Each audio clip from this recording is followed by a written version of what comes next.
예, 안녕하세요, 여러분. 와, 요즘에 진짜 너무너무 힘들어요, 너무너무.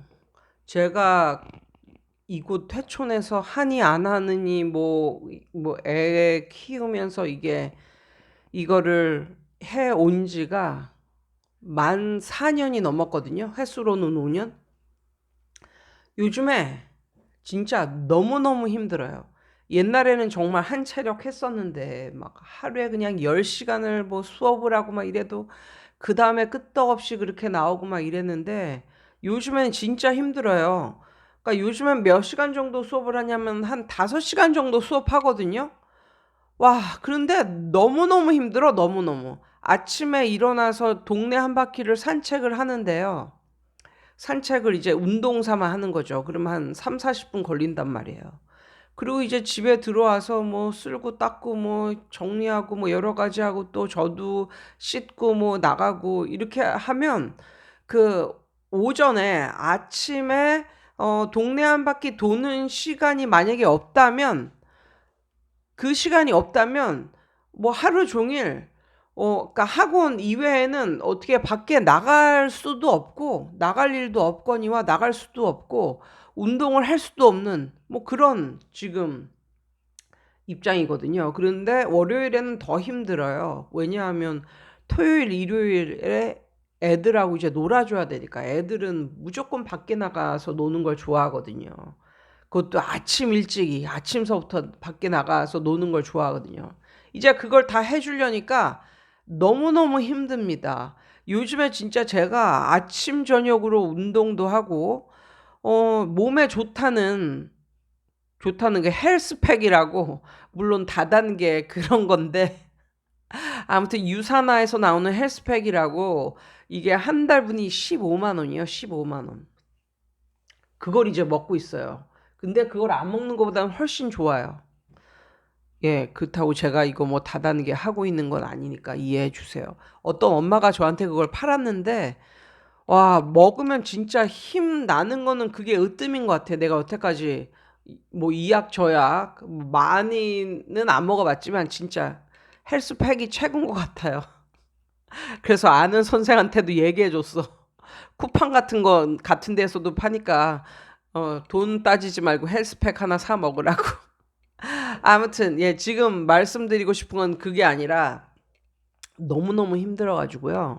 밤에는 막 이런 꿈을 꾼다니까요. 어떤 꿈을 꾸냐면 막 저쪽 남해에 내려가가지고 진짜 세상 소원이 남해 뭐 예, 그런데 내려가가지고 애들하고 바닷가 근처에 집에서 한 더도 말고 한 2년 정도만 살다 오고 싶다. 뭐 이런 생각을 정말 매일매일 그런 생각을 안 하는 날이 없어. 안 하는 날이. 정말 인생 한 번뿐인데 그렇게 살고 싶은 그런 욕망이 너무너무 꿈틀대고 진짜 학원 다 정리하고 그런데 내려가서 살다 올까 뭐 이런 생각도 하고 뭐 그러는데 결론은 이걸 안 할 게 아니라 또 시작을 해야 된다는 거잖아요. 어쨌거나 저쨌거나. 그러니까 이게 모든 교습소를 하고 계신 뭐 원장님들의 딜레마인데 모든 원장님들이 다 저하고 같아요. 이렇게 그러니까 교습소는 혼자밖에 할 수 없는 거예요. 선생을 따로 둘 수가 없기 때문에 이거 정말 조심하셔야 됩니다. 이거 만약에 걸리면 한 6, 700만 원 그냥 나가요. 벌금이 그렇게 세요.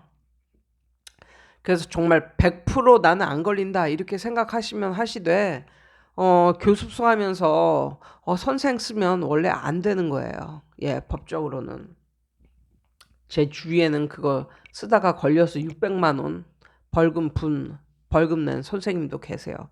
아무튼 그 교습소의 장점이 그런 거잖아요. 부대 비용이 많이 안 들어가고 선생을 쓸 필요가 없고 그래서 자기 혼자 잘하면 애들 가르쳐서 애들 교습료 자기가 다 먹는다.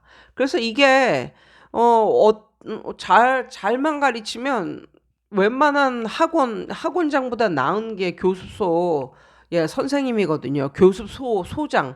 교습소라고 해가지고 이제는 소장이라고 말하더라고요. 원장이 아니라 교습소는 소장이라고. 아무튼 어쨌거나 예. 그래서 교습소 하시는 분들은 대부분 뭐 다 실력들이 다 있으시고 그래서 교습소 잘하시는 분들은 또 엄청 잘하세요. 웬만한 학원보다 낫다. 들어오는 수입이 뭐 이렇게 말씀을 하시니까 교습소가 뭐 부대 비용도 안 들어가고 짭짤하게 남는 거는 이제 많이 있을 수도 있다고 생각을 하는데 이제 단점은 사람이기에 로봇이 아니고 사람이기에 힘들 때가 있다는 거죠. 그리고 감정적으로도 지칠 때가 있다는 거죠. 그런데 힘들고 감정적으로 지치더라도 이걸 계속 나가야 한다는 거예요. 그래서 결론적으로는 맨 마지막에는 어떻게 되는가? 그냥 교습소를 정리하는 거 이외에는 다른 게 없어요. 왜냐하면 로봇이 아니고 너무 지치니까 몸이 너무 안 따라주고 감정적으로 너무 어, 이제는 너무나 힘들고 지치고 이러면 결국은 이런 분들이 교습소를 정리를 하고 또 1년 정도 쉬다가 근데 교습소 정리하고 1년 이상 쉬는 사람을 못 봤어요, 저는. 예. 최장이 한 1년 정도 쉬다가 꼭 하시더라고요. 그러면 옛날에 그 다람쥐 쳇바퀴 같은 그 삶을 다시 시작하는 거예요. 예. 그렇게 되면 또 그렇게 또 전력 질주를 하고 한 몇 년 있다가 또 지치죠. 그러면 그런 식으로 계속 이제 가는 분들도 있는데 저도 아마 뭐 교수를 계속 하면은 그럴 수도 있겠죠. 그런데 요즘에 제가 생각하고 있는 게 뭐냐면 이게 교습소를 한 곳에서 진득하니 하다가 다시 그만두고 또 다른 데서 또 하고 그럼 그런 사람들이 안 되는 건 없어요. 그런 사람들은 항상 잘 되더라고요. 원래 교습소를 잘 운영을 하시는 분들이니까. 그런데 언제까지 그걸 할 수가 있겠어요. 예, 언제까지 그 짓을 할 수가 있겠냐고요. 그래서 저는 좀 다르게 생각을 했습니다. 그래서 어떻게 하냐면 학원으로 나갈 생각을 하고 있습니다. 학원으로 나가면 이제는 선생을 쓸 수도 있으니까 이제는 비록 그 선생이 저보다는 못 가르칠지언정 제가 안 가지고 있는 건강, 예, 건강 그리고 젊음, 예, 젊음, 아름다움. 젊으면 다 예쁘잖아요. 아무튼 그런 걸 갖고 있는 선생에게 내가 가지고 있는 모든 것을 알려주자, 쏟아 부어주자. 이미 유튜브에서 다 공개했는데 그 선생한테 공개를 못할 게 뭐가 있습니까? 그런데 이제 대부분의 선생님들이나 원장님들은 이렇게 다 이렇게 해주면 노하우 다 전수해주고 이러면 이게 단물만 쪽 빼먹고 또 나가서 옆에다가 지 학원 차릴까봐 이제 그것까지 걱정하시느라고 그걸 못하는 원장님들이 많이 계시는데 그 선생이 나를 뭐 단물만 쪽 빼먹고 나가서 자기 학원을 차리고 내 뒤통수를 치고 이거는 현재 일어나지 않은 일이잖아요. 그러니까 혹시 합니까? 또 좋은 선생이 들어와 가지고 젊고 예쁘고 좋은 선생이 들어와 가지고 계속 저와 저희 학원을 위해서 일해 줄지 그거는 모르는 일이잖아요. 옛날에 제가 수지에서 학원 할 때 그때 거기서 일했던 선생님들이 정말 좋은 선생님들이었어요. 정말.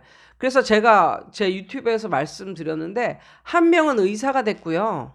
그것도 그 레지던트까지는 그 서울에 삼성병원에서 레지던트를 했어요. 근데 그 선생이 거기에서 그 의사가 되는지는 모르겠는데 아무튼 한 명은 의사가 됐고 한 명은 또 대기업 연구원이 됐고 또 한 명은 또 교사가 됐고 또 다른 한 명은 또 특수학교 교사가 됐고 다 그때 만난 선생들은 정말 저보다 뛰어난 교수법에 대해서는 저보다 뛰어나지 못할지언정 지금 사회적인 뭐 스펙이라든가 아니면은 뭐 나이라든가 젊음이라든가 이런 것을 봤을 때는 정말 저보다 뛰어난 그런 선생님들이죠. 그런데 그 선생님들은 자기 갈 길이 있었기 때문에 거기서 충분히 이렇게 저를 도와주고 자기 갈 길을 가는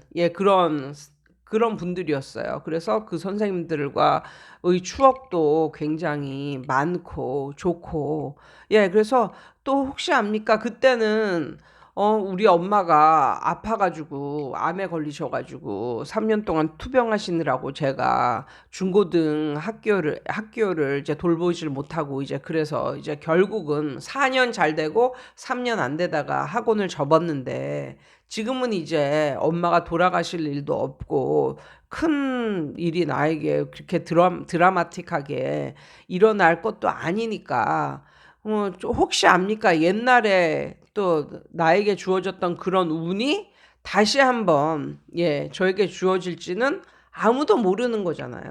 예, 그래서 요즘에는 학원으로 옮겨갈 생각을 많이 하고 있어요. 물론 학원으로 옮겨가면은 사이즈도 커졌으니까 나가는 비용도 많고, 그리고 선생 월급도 줘야 되고 뭐 이러니까 저에게 남는 게 지금보다는 훨씬 적게 되겠죠. 그런데 그것도 일종의 투자니까, 예. 그러니까 투자를 하고 한번 해보다가 정 안 되면 뭐 어쩔 수 없는 거지만 또 잘 될 수도 있는 거잖아요. 예. 그래서 저처럼 혹시 그 교습소를 하시는데 너무너무 피곤해가지고 너무너무 체력이 딸리고 피곤하고, 아, 진짜 이제 나이 먹어서 이제 이거 못하겠다 뭐 싶은 그런 분들이시라면, 예, 한번 학원을 하는 것도, 예, 학원을 해보는 건 어떨까 한번, 예, 제안을 드려 봅니다. 이것은 제가 저에게 제안하는 거예요, 사실. 그래서 학원을 하는 게 어떨까라고 생각을 해봤고, 그 다음에 그렇지만 어 학원 자리는 제 교습소보다 훨씬 넓어야겠지만, 학원에 나가는 부대 비용이나 아니면 학원의 월세나 뭐 이런 것은 별로 이렇게 큰 차이가 없는 그런 데를 좀 물색을 해 봐야겠다. 근데 그러려면 뭐 학교에서도 좀 떨어져 있는 것일 테고, 또 새 건물은 아니고 헌 건물일 테고, 뭐 이런 게 있겠죠. 그렇지만 내가 이 동네에서 예, 처음 학원을 오픈하는 게 아니고 교습소를 하다가 학원으로 가는 것이기 때문에, 이미지를 뭐 잘 쌓아놓은 동네였다면, 예, 동네라면 좀 뭐 학교에서도 좀 멀어지고 그럴지언정, 그래도 그 선생이 쌓아놓은 그런 게 스펙이나 그런 게 있다면, 레퓨테이션이 있다면, 그 동네에서 그런 게 있다면 아이들은 따라와 주지 않을까 뭐 이런 생각을 하면서, 그렇게 되면 이제 제2의 나의 아바타 같은 선생을 고용할 수 있고 선생을 키워서 이렇게 쓸 수 있을 테니까 지금보다는 훨씬, 예. 그리고 제가 그 학원에 없더라도 최악의 경우 학원을 못 나오는 날이 있더라도 학원은 돌아가고, 그렇게 되면 계속 학원은 굴러간다. 예. 그러면 또 그 속에서 수입은 생기고, 맨 처음에는 피곤하겠죠. 맨 처음에는. 그리고 돈도 많이 들어가고 경비가 많이 들어가서 저에게 떨어지는 금액은 현저히 줄어들겠죠. 그렇지만 새로 들어온 선생님이 멀쩡한 사람이고, 예, 정신 제대로 박힌 사람이고, 제가 또 성실하게 그 선생님을 대해주고 약간 비전을 제시해주고 이제 이렇게 나간다면 학원에 계속 붙어 있어 주지 않을까. 그렇게 되면 학원이 성장을 할 수도 있지 않을까. 그렇게 되면 맨 처음에는 좀 나에게 떨어지는 금액적인 부분이 적었지만, 나중에는 한 2, 3년 또 흘러가다 보면 옛날에 내가 교습소에서 벌던 거하고 비슷한 금액을 또 벌고, 또 더 몇 년 가다 보면 더 그 이상 더 많은 돈도 벌고, 예, 또 내가 천직이라고 생각하는 이런 학원업도 그만두지 않고 계속 갈 수 있고, 이러니까 서로 좋은 게 아닐까. 뭐 이런 생각을 잠시 해보는 아침 시간이었습니다. 예, 이상이에요. 오늘 하루도 아주 좋은 하루 되세요.